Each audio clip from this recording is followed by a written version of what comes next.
Aloha, and welcome to SUP FM, the podcast for stand-up paddleboarders everywhere. So with no further ado, let's get out on the water and on with the show. Here are your hosts, Nick and Simon. Well, aloha, Nick.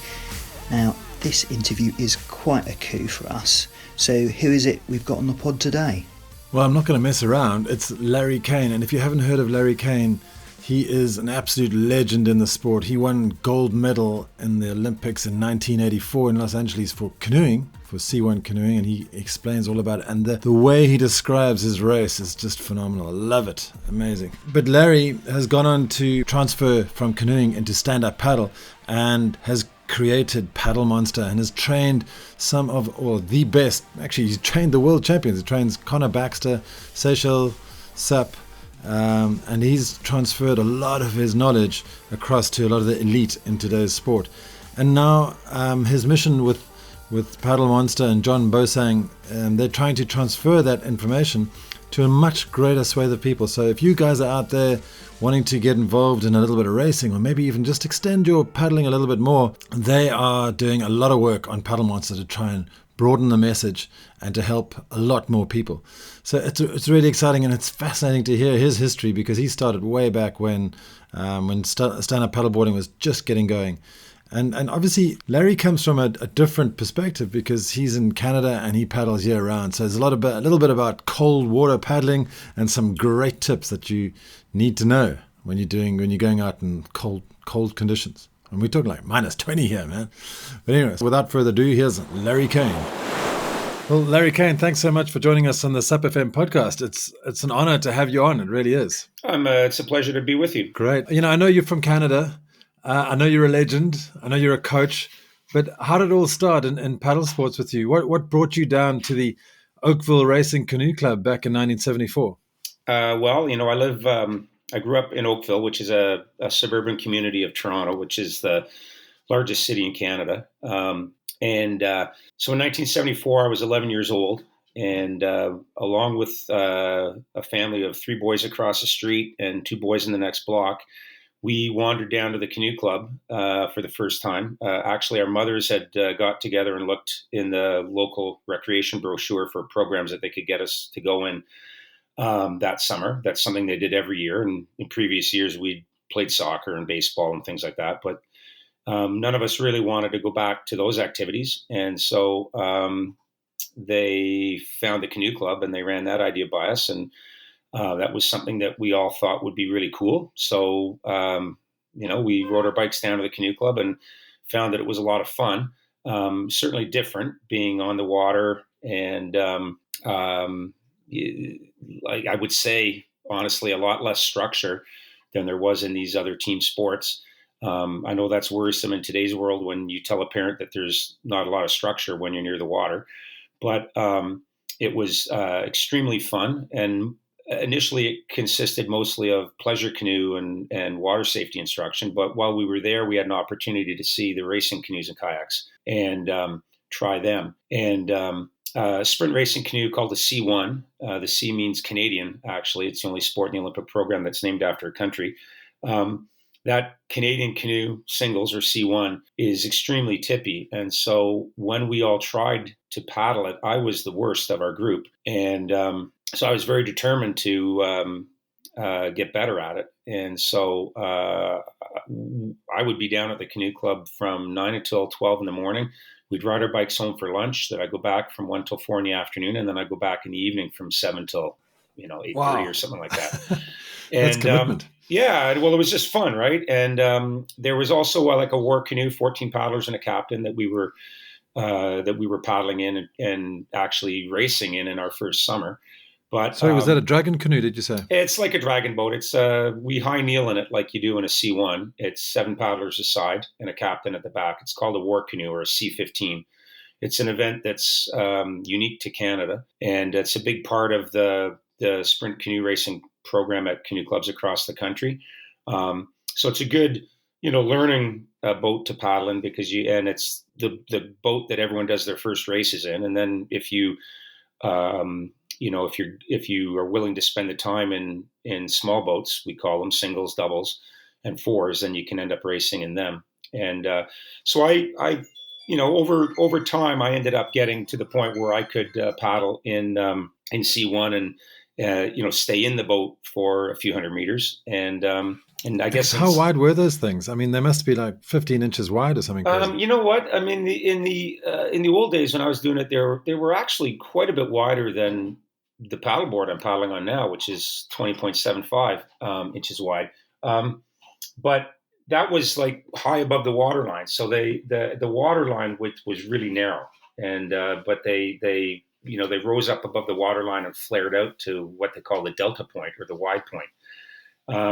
And it was probably in the range of, I'm going to say 28 inches wide at the widest point, but that was not the water line. So at the water line, they would be, maybe 8 inches to 10 inches wide, really narrow and very tippy.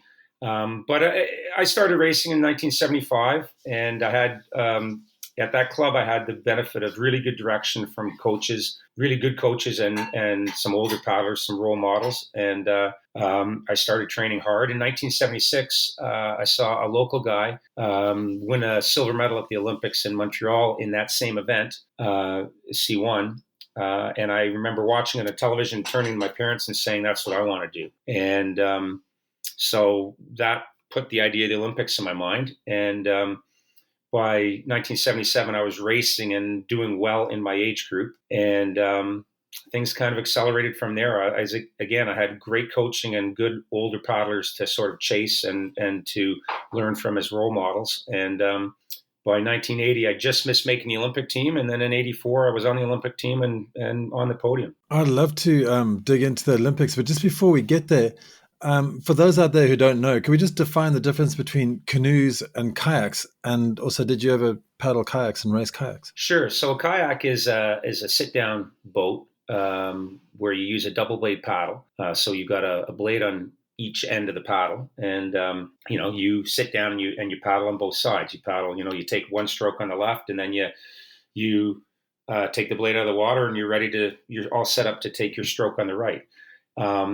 In sprint canoe, the kayaks have rudders, little tiny rudders at the back that help them track straight or turn, and you control them with your feet, and they're connected by cables to the rudder mechanism at the back of the boat. The canoe events are, and the kayak is all decked over except for the little cockpit where the paddler sits. In a canoe, it's an open boat except for a tiny decked area at the front and the back. It has no rudder or steering mechanism. You have to steer with your paddle, and you only paddle on one side. So you pick a side to paddle on. You're either a left or a right, when you start. I was a right, so I did all my strokes when I was racing sprint canoe on the right side. And again, you'd have to steer with your paddle. So you'd end up doing sort of a modified J stroke to keep the boat tracking straight. And in those boats, we would be, rather than sitting down, we'd be in a high kneel position. So I would be kneeling on my right knee with my left leg and left foot in front of me. And as I said, paddling only on the right side. And kayaks, obviously, Olympic sport as well. Obviously. Yeah. Our sport is known in the Olympics as canoe kayak. And it's the international federation that sanctions all of the events. Is called the ICF, the International Canoe Federation. But throughout Europe, they talk about canoe as being canoe and kayak. In fact, kayak's probably more popular in a lot of European countries than canoe is. Yeah, definitely here in Portugal for sure. I mean, Yeah. I mean, Portugal's a big kayak center now. They actually make the canoes and kayaks. They're the best manufacturers in Portugal now. And our friends over at Nello, right? Right, Nello. Yeah, exactly. Yeah.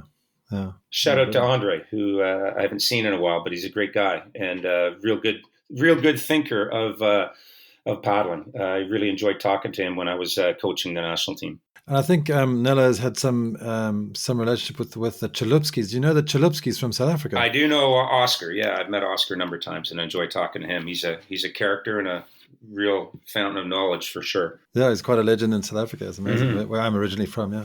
But okay, so let's dig into the start line at the Olympics in 1984. I mean, take us through how that felt and what had led up to that moment when you won the gold medal for your country? Well, I've been racing internationally for a bunch of years by that point. My first international racing was in 1979 at the Junior World Championships, and then I raced again at the Junior Worlds in 1981, and I won both the 500 meter and 1,000 meter at the Junior Worlds in 81. I also came fifth at the World Championships that year in the 500 meters. So I was kind of already on that track to be an Olympian. I was a finalist at the World Championships. I was fourth in both events, 500 meter, 1,000 meter at the World Championships in 82. And so I knew right there that I was contending for a medal at the Olympics. At the Olympics, I remember being on the starting line for the 500 meter race and I was in lane 7, looking to my left and seeing 6 competitors that I had beaten and who had beaten me. And then looking to my right and seeing 2 more competitors that I had beaten and they had beaten me. And it just came down to, who's going to have the best race and put everything together, in the moment. And I just figured, why not? Why should that not be me? And so I just remember after taking that glance to my left and my right, looking straight down the course. It was a glassy, flat day, and with buoys every 10 meters apart all the way down the race course for 500 meters. It was like looking down a lane on a highway, or looking down like a landing strip on an airfield with all the lights on. I just focused down my lane and that was it. And the race started. I had a solid start. And then my transition was really good. And I remember having this sensation after about 200 meters into the race where it was starting to get quiet, and I was starting to not see other boats in my peripheral vision. And I went through the 250 meter mark, and I heard a bit of a roar from the crowd, and they were doing, I found out later when I was watching other races, they were doing like a live commentary of the races. So, they must have said that I was leading, and there was a lot of Canadian support in the crowd. So I remember hearing that roar, and then, as I said, I was far enough in front at that point that things were getting quiet, and I had this sensation of glassy water on either side of me, which is really unusual in a sprint canoe race because they're often really close.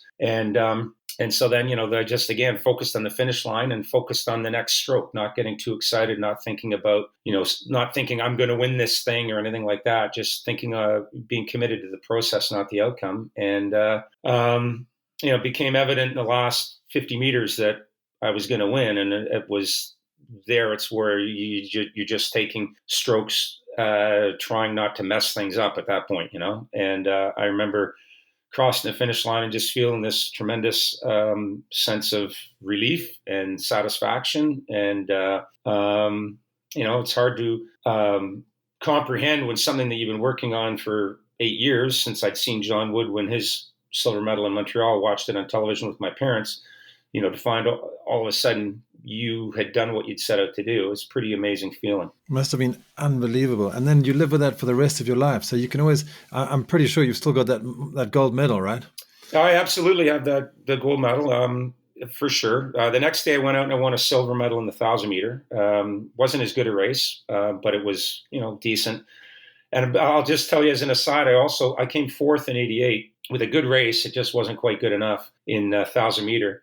And my friends took me out that night in downtown Seoul, and they gave me the top of a beer can, the aluminum top of a beer can, with the hole that you drink through, and they put a string through it, and they made an aluminum medal for coming fourth. So I still have that aluminum medal as well. But but these are memories you carry with you. I think the cool thing about, any of the races that I've done in the past where they've been, really great races is it's not so much the did you win or did you lose, or the medal that is the memory from it, but it's the feeling of putting it all together and having basically the ultimate race, the perfect race at the precise time that you needed to have it. That's kind of the memory that stays with you. And if there's a medal associated with it and it's sitting on a shelf, then when you look at the medal, you think of the fact that it was one of those few times, where you actually put everything together perfectly. And yourself in life, you try to do that in virtually everything you do. And you come close a lot of the time, but few times are you able to say, I did it perfectly. Like, it could not have been better. And that particular race that day was one of those times where I can say that. And that's a unique experience to carry with you. And it's something you can draw a lot of confidence from too, because you can do other things in your life and know that, under the most intense pressure, you've been able to put everything together when it matters most. And that makes you think that you can do it again in other things as well. And so, yeah, it's pretty special, pretty unique, and a fantastic memory for sure. Well, that was beautifully described. Thank you very much for that, Larry. That was amazing. Years later, the local authorities have named a short trail in Oakville in your honor. Mm-hmm. How did that feel? I mean, because there's obviously going to be a lot of that people, honoring you afterwards. How did that feel? That was amazing. That was in 1997, and I had no idea that was coming. It's a great honor. And the cool thing is, I mean, I'm down there still on that patch of water paddling every day. And I paddled by basically along the trail and by the signs at either end of it and head out into the lake. And, the trail starts at this great surf spot that we've discovered on the lake right just to the west of the harbor. And to understand, the area we're from, Lake Ontario, it's one of the Great Lakes. It's a massive lake, but it doesn't have constant groundswell. So we get surf, but we get it, on those special days, maybe a couple of days a month, where you might get waist to chest to even head high clean surf. But the rest of the time we're on flat water or small wind chop or whatever. And, but this amazing surf spot is right underneath the sign, where this trail starts, and I can be out there, bombing down a wave, and I can look up and I can see people on shore on the trail looking out, watching us, and it's actually really cool just to think, that they don't know who I am, and they see the sign and they don't know who that guy is, but that's me, that's my trail, they're on my trail, and I'm still doing what I've been doing since I was a little kid. It's really, it's kind of surreal. That's incredible. Yeah. But talking about surfing on the lakes, because obviously I think a lot of people who are not familiar with the size of the lakes obviously think that there's absolutely zero surf as well. But do you ever get any ferries and big boats around there that can create wakes that you can surf and that peel off the edge of the lake? Yeah, we do. There's a big shipping industry on the Great Lakes. There's massive lake freighters that go up and down the lakes, and they'll kick off a big wake. But the problem is that for what you're describing, they're far enough out in the lake that they're hard to get to. And the other issue is that they don't take kindly to us trying to get in there, be anywhere near them when they're doing their thing. So the best we can hope for is to catch a ride on a sailboat or like a sizable yacht and power yacht, and we can get to do that occasionally. But most of the time we're left to downwinding, and we get some pretty decent downwind conditions. The summer is a little bit. July's a bit of it's the doldrums. It's pretty flat, but the spring we get some great downwinding conditions, and late August, September, October, we'll get some fantastic downwind conditions too. So they can be anywhere depending on which way the wind blows. We're at the west end of Lake Ontario, so if the wind's coming out of the southwest, we'll get small little kind of 2 foot to 4 foot fast clean waves that are really fun to ride. And if it's from the east, then the fetch is 300 kilometers, and the waves come in a lot bigger and a lot messier, and that's where you start to get like ocean type swell. And those downwind conditions are fun as well. They're more challenging, and but we like them because we know that not only do we get the fun of downwinding in them, that day, that we know that when the wind drops the next day or changes direction, there's going to be like this residual swell, and that ends up being a surf day. Nice. Because obviously when people mention Canada, I immediately think of snow. And now it's currently November, moving into deep winter. What kind of paddling environment do you have to deal with in Toronto year round? Well, we go year round. I'm lucky. I've got a group of guys that I paddle with, guys and girls. Somebody named us the Paddle Morons, and we go with that. Is that a real thing? I was looking at that. And no, we're the Paddle Morons. And but we go all winter, and so you gear up properly, and we're lucky the lake does not freeze. You get kind of patchy ice on it when it gets really cold, but the rivers freeze, so we have to change our launch spot from in the harbor to along the lake shore. But I would say, I paddle on average 4 to 5 days a week all through the winter, and a lot of days it'll be like glassy flat. And the only thing that you really have to worry about is dodging, patch ice here or there. And then other days it's windy and you get some really fun, interesting downwind conditions. And as long as you're geared up right, we've learned all the tricks that you need to learn to keep your hands and your toes warm, because those are the things that tend to get coldest the quickest. And then beyond that, if you've got your dry suit on and you've got the proper clothing underneath, you get pretty warm.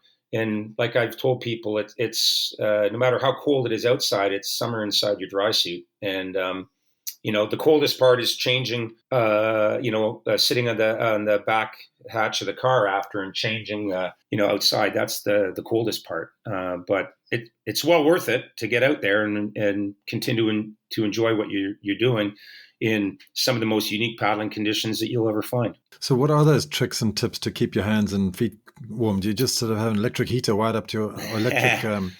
what's it called? It's a kettle full of water. Do you boil water? So what I've learned, like you try different things, and initially you suffer, and then you start to figure things out. So what I do is I use only 3 mil gloves, neoprene gloves, which seems really thin for the when you consider that we're out into conditions that are with wind chill, into the mid -20s.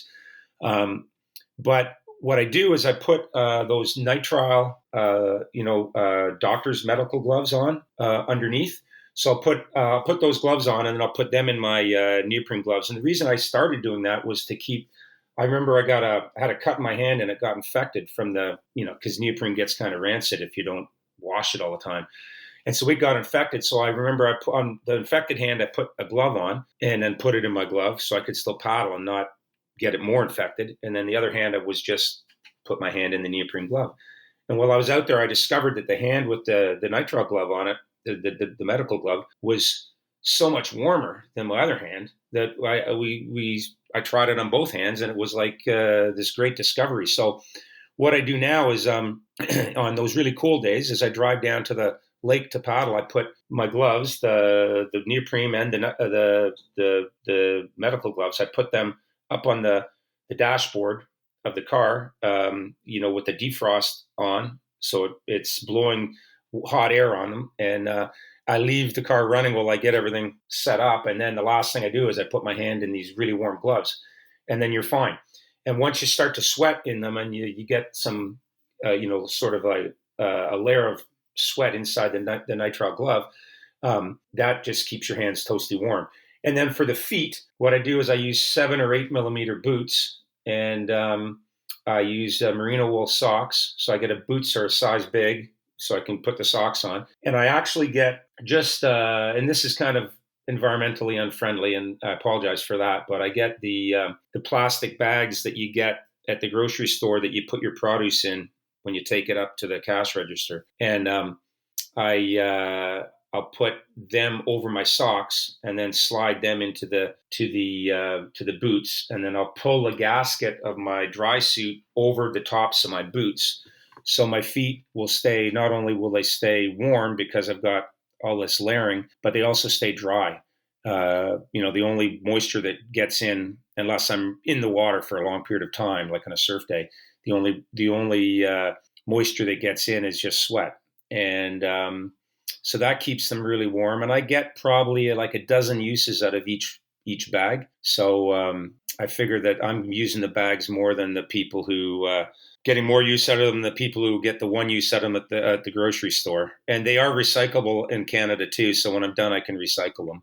Brilliant. So that's not a single-use plastic at all. No. It's still plastic. It's still not the best, but it's it's better. It's if somebody's going to use plastic for something, I figure I'm putting it to good use. I use it multiple times, and it can be recycled at the end of it. So that's excellent. Those are great tips. So should we move into stand-up paddle? Sure. Can you tell us the story of when you first started hearing about stand-up paddleboards? It was probably like mid-2000s or maybe even earlier, and how this led up to you standing on a board for the very first time. Well, it's a funny story. I can remember it was probably around 2006 or 2007 getting a phone call from Jimmy Terrell of Quickblade. And Jimmy and I go way back because we've known each other since 1981 when we raced each other at the Junior World Championships in canoe. And so I got this call from Jimmy, and he's going, "Oh, Larry, I'm into this great new thing. It's called stand-up paddling. It's like you're on a surfboard and you have a paddle." And I kind of shot him down. I was like, "I can't surf, Jimmy. Like, like there's no surfing on the Great Lakes. I can't surf." And I was just sort of doing outrigger paddling at that time in an OC1. And so I really didn't give him any, no one had a board up here. There was no opportunity to even try it. So I sort of blew him off about it. And then I remember being at a outrigger race in Toronto in 2010, August 2010. And there was a guy there who had just brought some paddle boards in and was starting to sell them. And he's like, "Larry, you got to try this. Try it." And I'm like, "I don't want to try it." And he goes, "No, you got to try it. And he put me out in this little lagoon, beside the harbor. So I said, "Okay, fine, I'll try it." So he put it in the water. I jumped on it. I paddled only on the right. I went out, did a little circle, came back in, and I was like, "Okay, there, I tried it." And I basically just humoring him. And he goes, "Take the board." And I go, "I don't want the board." Like, I was kind of proud of myself that I would stop spending money on like paddling toys, and I was growing up. And he goes, No, take it. I'll put it on your car for you. You don't have to pay me. Just take it. So I was like, "Okay, put it in my car." So he put it in my car. I took it back, took it home, and I left it at the canoe club, and I didn't touch it for probably 3 weeks. And then I was coaching at the canoe club at that time, and our national championships were in Regina, which is in the prairies in the middle of Canada, like 3,000 miles away. And so we sent all of our boats, all of our canoes and kayaks out in a transport trailer early. And so the kids I was coaching didn't have their canoes for, the last 8 days or so of training. And I was paddling with the kids that I was coaching I was trying to do that rather than sitting in the motorboat, because I was getting a little exercise. I could demonstrate things, and I was coaching, people that were, developing athletes. So I could keep up with them. And so I gave them one of them my canoe, and I had nothing to paddle on. So I thought, I'll paddle on that paddleboard. So I grabbed it, and I put my GPS, I taped it onto the deck of the board so I could see it, because that's what I did when I was paddling in my sprint canoe all the time. And you got to know how fast you're going and how far you paddled, right? And so I went out and started paddling, and my first impression from looking at the GPS was, geez, these things are slow. And the second thing was that I made note of the pace that I was going. And it was kind of fun. And the cool thing was, on the right side anyway, it felt exactly like C1, but standing up. The left side, it felt, totally foreign to me, because I didn't take any strokes on the left. And so I felt very unstable. It's just hard to find any connection with the water. But what I did was I made note of the pace. And when I got home, I looked on the internet at some race results. And I remember looking at this race in North Carolina called the Cold Stroke Classic, which was in Wrightsville Beach in January of that year. And in flat water, it was all on the intercoastal. Excuse me. And I looked at the times that the guys were doing, or the paces that they were doing. And I was like, that's the pace I'm doing. I could do this. So all of a sudden now I was interested in it. And I started to paddle it more and more. And my first board was a 12'6" bark competitor, which is like a 12'6" by 29" wide board. And it's amazing I've how got the one of sport. those right now. It's amazing how the sport's developed. And but I raced on that board at this race called the Cold Stroke Classic in January 2011, and I won the 12.6 class, and I almost won the 14-foot class, paddling entirely on the right. And did they think that was the oddest thing they've ever seen in their oh lives? yeah, and I had this kind of funky split stance, like staggered stance, like almost surf stance, because that was a sort of a natural evolution. If you picture being in a high kneel position and then standing up from it, you're going to be standing in a surf stance, right? And so a lot of people were laughing at me before the race, not so much after. But that basically, I was hooked. And Jimmy, he got all excited and started setting me up with paddles, and he introduced me to Joe Bark, who is the nicest guy. And he got me hooked up with a 14-foot Dominator, and I rode Barks for really happily for 5 years until 2015, and then I was hooked on stand-up paddling, and I started doing all kinds of different races and meeting all the great people in it, and it was a whole new thing. Like, honestly, it was like rediscovering paddling and the enthusiasm I had as a kid for sprint canoe. It was like I rediscovered that again in my late 40s for stand-up paddling, and I haven't looked back. And was it a lot of crossover between the people that you knew in canoeing and stand-up paddle, or was it a totally new bunch? With few exceptions, it was a totally new bunch. But because I suppose most of the guys had come over from surfing, right? Yeah, I think so. I mean, there's the cool thing with stand-up paddling is people come from a variety of backgrounds. They, especially now. Back then, it was largely surfing, because most stand-up paddling at that point was all done in the ocean. If you look at it worldwide now, there's more people in flatwater environments that are who come from flatwater environments that are stand-up paddling than ocean environments. And so now, stand-up paddlers come from every imaginable background. Some of them are non-athletes who've discovered that this is a really cool sport, and I think I can be an athlete in it.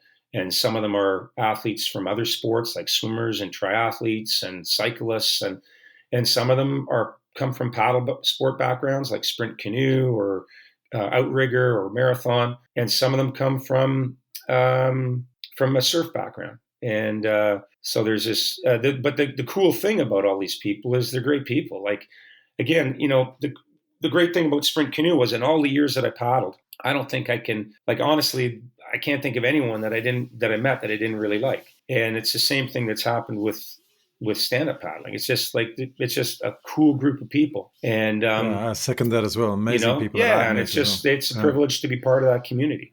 Mm-hmm. Absolutely. Now, the relationship that you've had with Starboard, that started, in 2015? What initiated the transfer over from Bark to Starboard? Well, I was at the Carolina Cup in 2015, and I was struggling to stay in the draft train. And where the year before, I just roared through the flats, and might have been, I can remember, I don't know whether it's 2013 or 2014, but seeing Danny Ching and Chase Kosterlitz go into the inside from the ocean well ahead of us and actually catching up to them in the flats, and pulling along, breaking apart one draft train, and then pulling along a train that was Jimmy, me, and one or two other people. So being really good in the flats on a 28-inch wide, 14-foot board when everyone else was on 28-inch wide boards.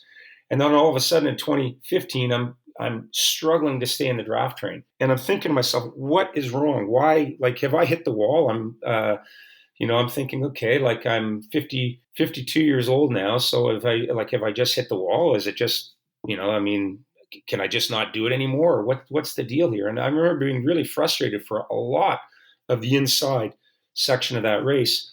And then at one point, I remember looking down at the back of the board in front of me, and it was a guy in a JP Australia. And those boards had in big, bold letters at the back of the board on the deck of the board where you could see it. It would say, 24 by 14. And I looked down and I go, this guy's on a 24-inch wide board, and I'm on a 28-inch wide board. that's why I'm struggling. I started to look at the other boards in the train, and they're all narrow. And I was on this 28-inch wide board. And so I came in and I realized that if I'm going to be competitive, I got to be on a competitive board. And at the time, Bark Surf Tech was just coming out with a 26-inch wide D2 Dominator. But, most of the boards in the race were already narrower than that.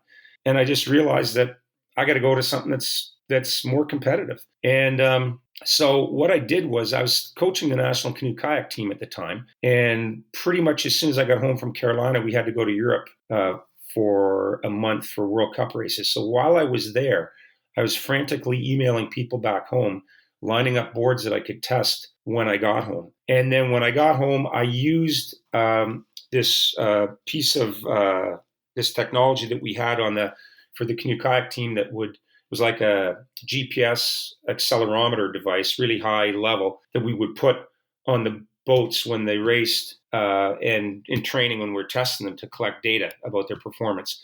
And I remember I put that on my paddle boards, each one that I tested, and I did this really intense test protocol with multiple runs per board where I tried to test all the different boards that I was riding. And I remember I was riding, I tested out Barks, Sick Maui's, Fanatics, Boardworks, and Starboards. And I tested sort of in two classes. One, the all-round board, 24 to 26 inches wide, and the other with like the flat water boards, like 23-inch wide boards. And the Starboards were the fastest. The All-Star and the Sprint, 2015 All-Star and Sprint were the fastest. So I bought them. And I raced on them that summer. I won Chattajack on the 2015 All-Star that year. And Starboard, or Trident Sports, which is the North American distributor for Starboard, reached out to me. And they, at the end of the season, and they said, "Hey, man, we noticed, you're riding Starboard, and would you like to have a deal where we could give you boards?" And that was a dream come true to me. So that established a relationship with Starboard, and I've used their boards since, and proud to be like a team member. I'm not on the same tier, obviously, as Boothie and Connor and Fiona and Daniel Cilio and Sonny Hunshide, but I'm more than, I'm as excited to be involved with them today as I was when the offer first came. And I really believe in their boards, the work that they put into sort of R&D to come up with new ideas. I think they're, the leading edge of design. And so now I'm riding 2020 boards. I'm waiting for the 2021s to come in because they're still not in the hands of paddlers in North America yet. And well, that was my next question. Is like, how did the 2020 launch go down with all the coronavirus around? What is that why there's a bit of a time lag? I don't know. I mean, we should be on 2021s right now. And so I'm riding a 2020. Like in years past, you get your 2019 board in fall 2018. You get your 2020 board in fall 2019. And so I've been on my 2020s now for over a year. And the 2021s I know are in a warehouse in Long Beach or someplace in California. And they just haven't been delivered. And quite frankly, I don't know what the holdup is. I'm pretty happy with the 2020s that I'm riding right now. So, I'm, and like I said, I don't pay for my boards. I'm riding their boards, and I'm happy to with what I've got, but I'm desperately looking forward to getting on a new All-Star that's a dugout. I think that's going to be just this radically improved design, because I've always wondered once I started using dugout sprints, I started wondering, well, why aren't they making the All-Star as a dugout? It would really improve it. And then I'm also really keen to get on a 19.75 inch wide sprint and see what that can do. Like we've taken, I've gone from being the guy who was riding the 28 inch wide board when everyone else was on 24s and 25s or even 23s. And I'm using a 20.75 inch wide sprint now in almost everything that Lake Ontario throws at us. I surf it. I downwind on it. I don't know how you stand up. And it's like I told you at the beginning, it's narrower than my C1 was. And, you can, you can use these flat water boards in kind of all conditions if you just are willing to put the time into it. And, the other But board Larry, that can you put it into context? Like how tall are you and how much do you weigh I'm in context? 6 feet. Being Canadian, we're metric in a lot of things, but height and weight, we still tend to be feet and pounds. So I'm 6 feet. So it's 180 odd. And I think it's about 182 or centimeters. And then I'm 185 on average pounds, so that's like 84 kilograms. And so I'm at the outside limit for rider weight for these boards. But what I've discovered is if you paddle well and you get your weight off the board and onto your paddle, you can be a heavier guy and use a board that's made for a lighter paddler, because it matters not like when you're paddling, it doesn't matter how much your body weight is creating displacement when you're standing still, because you're not standing still when you're paddling it, right? It matters what you're displacing when you're moving. And if you paddle well and you get your weight off the board and onto the paddle, and you get the board up out of the water and skipping across the surface of the water, then all of a sudden, you're not displacing. There's hardly any displacement, right? So you can be heavier than they recommend and still paddling really well on a skinny board. So that's what I've learned. But this is all incredible advice. And were you searching for a way to get that advice out to more people? And is that how Paddle Monster started, or was it a completely different idea? Well, you know what? I was a school teacher at a private school here in Oakville, just around the corner from the house I grew up in.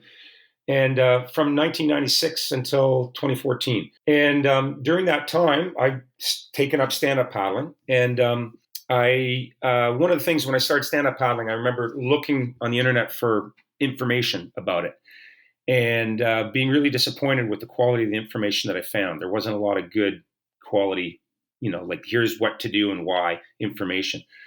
And so I figured out a lot of stuff by myself or by actually talking to people like Jimmy. And then Jimmy, introduced me to people like Dave Kalama. And so whenever I met Dave, I'd pick his brain or read whatever he wrote. But by and large, a lot of it was trial and error and figuring stuff out myself and trying to apply what I did in sprint canoe to this different paddle discipline. And because there was not a lot of information available at the start, I decided that I would share what I was learning with other people so that if they were new and starting out, they would at least have some information to go from. At the same time, too, I'd been teaching for, 15 years. And I would realize that, wow, it would be really cool if I could, quit teaching and just, make a living paddling. Like I love this stand-up paddling, and there's other people out there that I've met that are making a living, doing something in the industry. And I thought, would be really cool if I could do that. So I started, I created my own website, and I started to put all these posts that I was writing in a blog on that website and trying to provide real good quality information. And I remember people telling me, you're crazy giving this stuff away. You should be charging for that. And my answer to them was that, perhaps I should be, but nobody's going to pay for something that they don't know the quality of. And, I didn't at that time have any, marketable background in stand-up paddling. And so if I was asking people to pay for stuff, who was going to pay for stuff that, of which the quality was dubious, right? So I figured if I gave stuff away, people could see it at face value, recognize that it's actually good quality stuff, and that what I gave away was actually an investment, and that at some point, I maybe would be able to monetize, my knowledge. And so I did that right up until in 2014, I was approached by some of the national team athletes in canoe kayak here in Canada about coaching with the national team. And so it ended up that I got a job coaching with the national canoe kayak team from 2014. It was supposed to run through until the Olympics in Rio in 2016. And so I quit my teaching job. I actually asked for a leave of absence, but they didn't want to grant a 2-year leave. So I resigned and I took this coaching job, and which was in many ways like a dream, because now I was, full-time, making a living off of paddling. And the unfortunate thing was with that job is that the funding ran out in April 2016. And so it didn't even get me to Rio. But the good thing was that they knew that was going to happen at the end of the 2015 season. So in September 2015, they came to me and they said, you know what, we have a problem. The funding's going to run out before Rio. So you're employed until April, but after that, we can't, we're not going to be able to employ you. So I was like, okay, that's cool. And so I was then back to exploring other options. I didn't really want to go back to teaching. And I was at this cool race that they have in Wilmington, Wrightsville Beach, North Carolina, called the Surf to Sound. And it's like a half a Carolina Cup, basically. Half in the ocean, half in the inside. And it's held in November every year. So I was down in North Carolina, sitting in the restaurant at the Blockade Runner, the hotel where everything's based at, having breakfast. And John Bosang of Distressed Mullet fame comes up to me and he says, hey, man, how's it going? And he goes, I got this great idea about coaching. And we talked about online coaching in the past, but with me teaching and then with me coaching the national canoe team, there was really no way for me to even entertain that just because there was no time. And he hadn't really put the any meat on the bones of the idea. But by 2015, November, he had, and we sat down and he showed me some stuff on his laptop, and he had this cool idea that we're going to call it Paddle Monster. And he had like a logo for it that was really cool. I was like, this is perfect. I'm at a point where I need to find something. I'm in. And so we got together. He came up to Toronto and we hammered it all out, what it would look like, what the objectives would be, how it would work. And we launched in May 2016. And in the first 2 hours, we had 80 subscribers. And fantastic. So we were basically making money right out of the chute. And the whole model is that I knew a lot of people that were even locally here that had jobs, had created jobs for themselves in stand-up paddling. But the model was sort of buy a bunch of boards, maybe a trailer to pull them around on, and rent them, give lessons to people on them, that type of thing. But the problem was, there was a lot of overhead. You had to invest in all the equipment. The second problem was, where I live anyway, it was seasonal because it was really only viable from, say, May till the end of September. And then it gets a little bit cold for everyone except the real hardcores. And it just didn't seem like a viable way to run a business. And I wanted to flip that model on upside down. And I wanted to use the power of the internet to have, like, basically, instead of local reach, to have unlimited reach, to be able to reach people who could paddle year round so that it was no longer seasonal, and to have little overhead beyond, your internet provider, your website fees, your server charges, all that kind of stuff, and make knowledge my currency. And so Paddle Monster fit that bill perfectly. So we launched right away. We had about 80 subscribers, and a lot of them are still with us to this day. We've hired other coaches. Travis Grant works with us with a small group.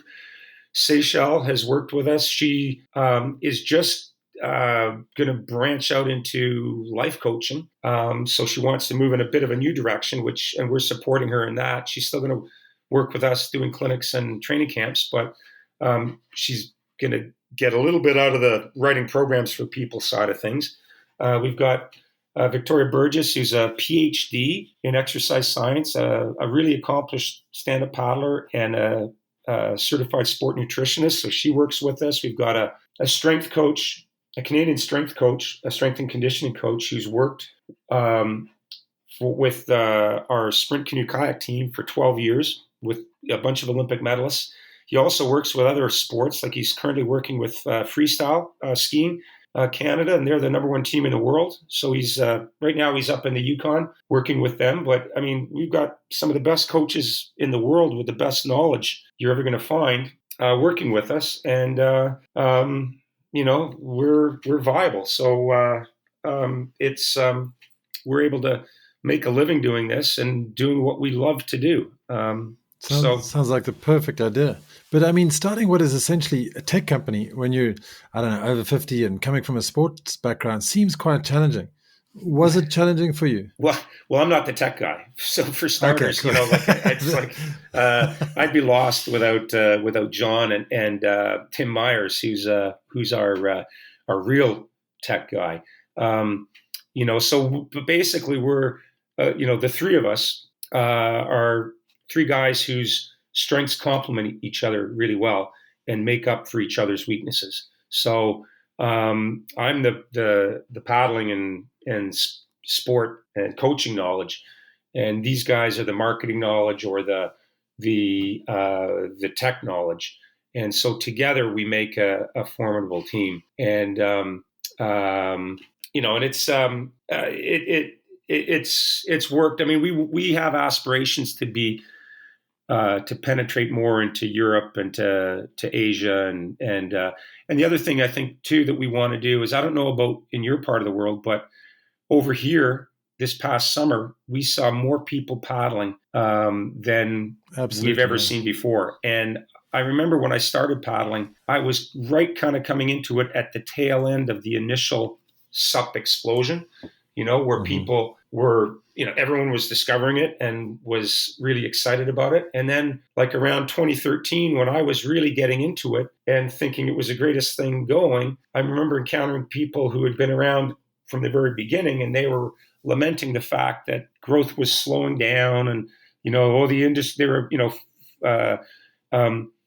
sort of forecasting doom and gloom for the industry because it was slowing down. And but this past summer was like an explosion in my part of the world. We would see, I paddled with a group of anywhere from, on a good day, 10 people, on a slow day, 3 other people. But we would be out there, if there was 10 of us, we might see in the 80 minutes we were in the water, we might see 50 other people paddling either stand-up, kayak or surf ski or outrigger on Lake Ontario. Far more people paddling than out in motorized craft or sailboats. And exactly the same here in Portugal. I mean, this summer we just paddled across the Algarve, the southern section of Portugal, it's about a 160 kilometer trip. And it took us about 4.5 days to do that. But on that trip, we just saw so many paddlers, and everyone's out and about enjoying it. And you're right, it's a phenomenal rise. I mean, so much so that Sven Rasmussen from Starboard, right, he just posted that SUP is now the world's largest water sport. I believe I don't it. know. Yeah, because I've been fascinated with the stats. I mean, how can it be bigger than surfing? We've apparently got anywhere between 17 and 35 million surfers, and I would imagine that paddleboarding is bigger than surfing. Well, if you think about it, logical, too, right? Like I said it at the beginning, initially when I first started paddling, SUP was an ocean thing. Like you did it in California and Hawaii and Florida or whatever. But now, like in North America, there are far more people who do it inland, on lakes and rivers, tiny lakes and rivers, than do it in the ocean. And so there's just been this explosion of growth. And I see it in the community I'm at, where there were, just like literally like hundreds of people that I'd never seen before, and who were clearly novices, that with new equipment and new to the sport, that were out there learning and enjoying this sport. And it was an interesting year because of COVID, and being on the water, doing any paddle sport is like the ultimate healthy activity in a pandemic, because you're so nicely socially distant while you're out there. But I'm optimistic that this trend will continue. That there's this whole new surge. There's this whole new surge of growth in the sport, and so I think we want to try to capitalize on that too, and try to make Paddle Monster like a virtual magazine of with a lot of information that appeals to the novice and to the beginner, as well as the currently to this point we've been focused on the person who's like a sort of a committed trainer and racer, but there's far more people that are just out there wanting to get some exercise. And so to provide them with knowledge that's going to help them make that experience more enjoyable and more meaningful. So, that's a real thrust for us as well. And it means we're going to have to create more content and have, new content up all the time. But I think that's a real area of growth for us and for everyone else in the industry, because there are tons of people that are getting involved. But we still see people making common mistakes, like paddling with their paddle backwards, or putting their fin in backwards, or not even knowing how to put their board on their car. And there's just so much information that we can provide people to make their experience more meaningful and enjoyable. And I think that would be a lot of fun. And I also think it would be, it's just a good business proposition. Sure. Yeah, because 70% of the stand-up paddleboard population are just leisure paddlers, and exactly. That always is a good question in my mind. Is that how do we inspire and promote the sport to those people who are just going out for like maybe once a month and they're going to the beach and they're paddling around, and taking that to the next level where they do start doing longer trips, longer expeditions, even racing maybe, mm-hmm. and doing it more regularly. So that's something that's on my mind all the time, and it's how we can promote the sport, but not just from a total novice point of view, getting people into the sport, but also getting those people who are into the sport to do it more and more. Yeah, and I've thought that too. And I think that the easiest way to sort of get people who have already taken the step to get out on the water, to get them to get more involved in it, to be more committed to it, to enjoy it more, and to become sort of deeper into it. I think the easiest way to do that, it's certainly easy from it doesn't take anything to do it, is to talk to these people, is to, when you see them, paddle over and say hi, share your enthusiasm and your love for what you do, and for the sport with them. And there was this group of Asian women that we saw this summer. They usually launched before us. We launch at 8:30, and they must have got out at 7:30 or 7 o'clock. And they were on inflatables, and they were on some pretty low budget inflatables. Some of the ones were the ones where they have that little window in the middle of the board, in front of where you paddle with the plastic, so that you could see the bottom. And these were the community I live in, just west of Toronto. It's a fairly affluent community, and there's been a real explosion of people from China or Hong Kong moving into the area, and they seem to be really interested in getting out on the water and enjoying being on the water, which traditionally in canoes and kayaks has been a very Canadian activity. And so we would see them, and we'd talk to them every morning. Hey, girls, how you doing? Oh, we're doing great. How are you? And how was it out there? Oh, it was so much fun. It was, you will enjoy it so much. And we'd help them, we'd see them putting their fin in backwards. You'd help them or give them little bits of, tips here or there. But basically it was just about, here are people from different walks of life, from, in this case, different parts of the world, but sharing a common experience. And even though, what I do is, I'm way more serious about it and spend a lot more time doing it and probably, work up a much bigger sweat when I do it. These girls are out there doing the exact same thing. And, and trying to expand their horizons. Like they went from, staying on the river where the water is super flat to going out in the lake where it gets a little bit choppier, and, like good for them, because they were, embracing an activity that was new to them and trying to get better at it. And by sharing our stoke, sharing our enthusiasm with them, it makes it that much more fun and enjoyable for them. And I think it makes it that much more likely that they're going to try to broaden their horizons and expand their participation. So if everybody could just do that and not be kind of elitist and just look down on people who are paddling on, low budget, like the Costco or whatever they have in the big box stores in Europe, the cheap, low budget inflatables. Don't look down on them, like actually paddle over to them, say hi, ask them how they're enjoying their paddle. Share, your experience with them. And if there's a way to, politely, without kind of coming down heavy on them, give them a tip or a pointer that's going to make their paddle better, offer that. Certainly makes my day better when I do that. And I'm sure it makes their day better as well. And it just increases the chance that, they're going to get into it more, and then that they're going to share it with their friends who maybe don't paddle yet. That's how we grow the sport. Yeah, absolutely. I mean, I've started a volunteer-driven club down here in the Algarve just to try and bring all the paddlers together, because a lot of people go out on their own, and some people are a little bit scared about going on their own as well. So we bring everyone together.